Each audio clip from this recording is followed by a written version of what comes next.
Yo, what's up guys? It's me, Valdo, coming at you again with another video. This week we're going to be doing a little Q&A, try to get you guys to get to know me a little bit better. Something I've been wanting to film for a while. I think the last time I did anything similar to this, I was probably less than 100 subs on this channel. And it's crazy to me to say that last week we passed 2K subs on this channel. So thank you guys, everyone that's been showing support, showing love on the videos. You guys are much appreciated. So I put it out on my social media about 2-3 months ago that I wanted to do a Q&A video, and I've saved those questions to now. So let's go ahead and just get right into them because I have a feeling this might be a longer video than what I want it to be.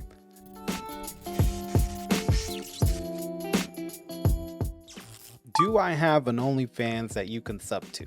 Now, believe it or not, I get this question a lot. And not ashamed to say, yes, I do. OnlyFans.com/BigDaddyValdo will take you right there. We post once a week on #BigToeTuesdays. And if you're one of our platinum members, you'll receive toenail clippings in your care package every month. So you better sign up now because I only have so many toenail clippings to go around. Next question, how do you plan to continue your content creation with work being back up now? So like I said, I asked for questions about 2-3 months ago. Our content creation really took a leap forward during the pandemic when work shut down, and I was able to kind of commit to this on not necessarily a full-time schedule, but at least like a part-time commitment to content creation, because I was working probably a third of what my normal hours would usually be. And recently we actually moved. So I was from Central California and we actually moved to Massachusetts because my wife got a really good job opportunity through her work, but it required her to transfer. And so right now I'm a stay-at-home dad / trophy husband. But honestly, I feel like I'm putting in more work now taking care of our daughter than I was when I was working a full-time job. So although you might think I have all the time to sit down and stream and create content, I would probably argue that I have less time now than I did before. But content is slowly starting to roll out again. You know, we started a little bit in December once things got kind of settled in here. And now that the new year started, I really want to get a schedule going to when I'm posting shorts, when I'm posting TikToks, trying to do a long form video a week, hence this video here. It's really all about just finding a routine and something that works for, you know, our family, really. This next question says, how do you get your setup looking so crispy? I move my stuff around all the time. It could probably be better, but there's a certain level of quality that I always strive to achieve whenever I'm creating any type of content. I'm a sucker for audio and video quality, so I spent a lot of time watching videos on how to optimize those two aspects of my content, because to me, those are the ones that matter the most besides the content itself. I do have an Elgato Cam Link, which lets me use a DSLR camera, which is a step up from your usual webcam that you would see or your usual phone camera. But like I said, there's a lot that I could be doing better. Lighting is another thing that I'm not necessarily an expert at, but I feel like that makes a huge difference as well. But if there's a specific part of my setup that you're curious about, let me know. I'd love to break it down a little bit more. This next question comes from our boy Billy Bob Big Red. Would you say I'm T-Bone's biggest fan? You know what? Considering you run the fan account and everything else that you do, I think you need to reach out to Guinness Book of World Records and you need to have them send you a plaque. Because there's no damn way anybody on this earth is a bigger T-Bone fan than you are, bro. Alright, so now we're getting into the questions where I think I'm gonna probably be babbling on for a little bit, so bear with me. What was the first video game you played? So instead of just tackling what the first game I played was, I'm kind of going to talk about a few that had a significant impact kind of on my path to where they got me now. So I'm really going to be showing my age here, but the first game I played was Tetris on the original Game Boy. But the first console my parents ever bought me was a Game Boy Color. I still have it to this day. It's the neon green one. I remember I got it for Christmas, and then I remember walking through the Sears electronic department when I was a kid, and they had Pokemon Red and Blue in stock. And every kid in my school had the game, and we weren't allowed to bring the games to school. So what they did is they would bring the manuals. The manuals had something like a Pokedex inside of them where it showed all the Pokemon you could catch in that specific version.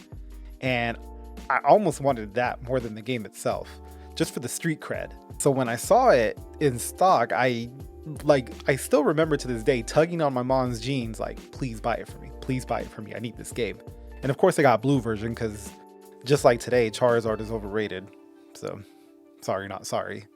And I think literally the second the associate handed me the case, I tore the plastic off that thing, pulled that manual out of there, and I was like, yes, like I'm a cool kid now. I was always a Nintendo kid, honestly. I have an older brother and he had consoles like the Super Nintendo, Nintendo 64, which I always played those. And then I remember saving up my birthday money because I wanted to buy a GameCube because I wanted to play Mario Kart Double Dash so bad. And so yeah, so always Nintendo. But then one day in high school, I made a friend, shout out my boy Izzy. He walked up to me in art class and he was like, "Hey, I think you live a couple houses down from me. Do you want to hang out?" And I was like, "Yo, sure." I show up and he has his garage door open and he has this Xbox set up in there, an Xbox 360. And to me, this is all foreign because all I knew was GameCube at the time. And we start playing NBA 2K6, and of course I started whooping on him. And before you know it, this kind of just became a daily thing. Like I'd get home from school, finish up any homework I had to do, and then I'd be like, "Yo, you wanna chill?" And I'd go over and we'd play. And then of course, Halo 3 comes into the mix.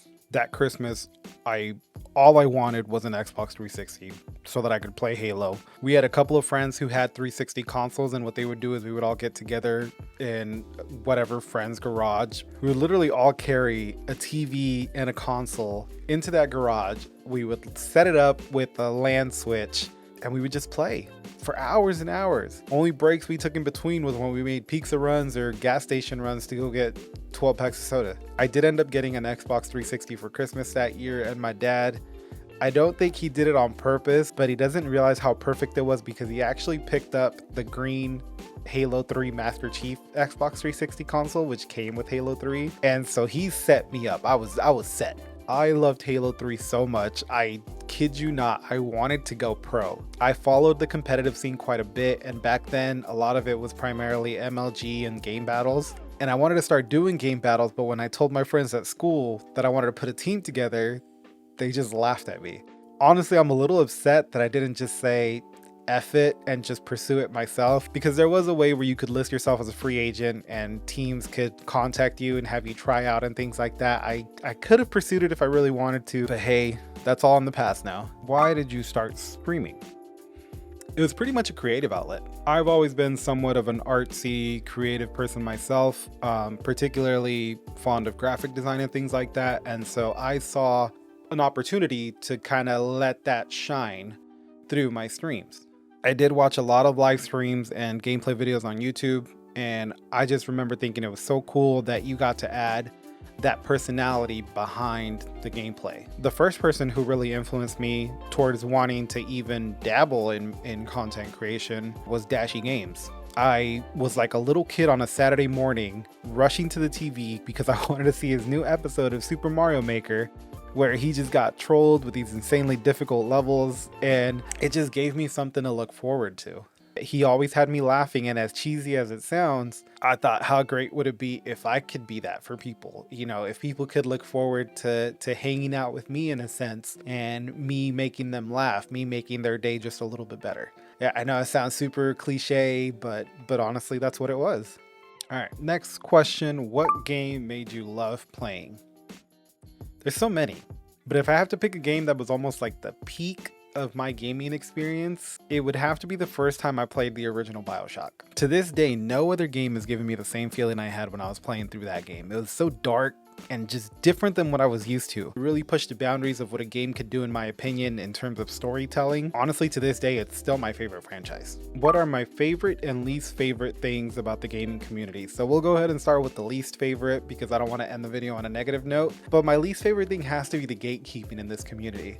I feel like as a whole, we need to be better about that. It's one of my biggest pet peeves when people judge others by the games that they choose to play or the games they enjoy. I've heard people tell other people they aren't real gamers because they only play a certain title or because they maybe play on console versus PC. It's silly, you know, play what you like. I can honestly say I've spent a lot of time watching streams and watching gameplay videos on games that I might not necessarily play myself, but I enjoy watching other people enjoy them, if that makes any sense. And my favorite thing for sure has to be the friendships I've made along the way. I've met a lot of cool people and I've had a lot of chances to collaborate with other creators, and it's really cool to me when those things continue outside of the content creation. I have a couple people who I talk to on the regular, even if we're not collaborating that day, and it's people that I've met through content creation who are friends, who I value and respect their opinions, and I'll ask them for input on certain things. So those genuine connections that I've made with other content creators through